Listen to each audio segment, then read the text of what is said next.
மற்றவங்களை நம்மளை காயப்படுத்தலாம் sister, brother, மற்றவங்க நம்மளை காயப்படுத்தலாம் பிரதர். ஆனா முடிஞ்ச வரைக்கும் நம்ம மனுஷங்களா இருக்கிறனால அப்படி பண்ண முடியுமான்னு தெரியல, ரொம்ப எப்பாவது ஒரு டைம் அந்த மாதிரி வரலாம். ஆனா முடிஞ்ச வரைக்கும் உங்க வாயினுடைய வார்த்தை யாரையுமே என்ன பண்ணிடக்கூடாதுன்னா காயப்படுத்தவே கூடாது. ஆமேன்னு சொல்லுங்க. என் பேச்சு எப்படி இருக்கணும்னா ராஜா அவனுடைய கோபத்தை ஆற பண்ணுகிறதா இருக்கும். எங்க போனாலும் அப்படிதான், எங்க போனாலும் அப்படிதான். அராஜகத்துல பேசி எதையுமே நீங்க அனுபவிக்க முடியாது, கோபத்துல பேசி எதையுமே நீங்க பெற்றுக்கொள்ள முடியாது.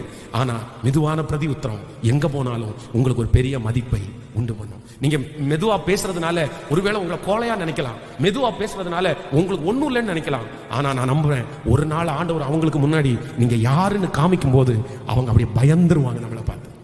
அல்லேலூயா.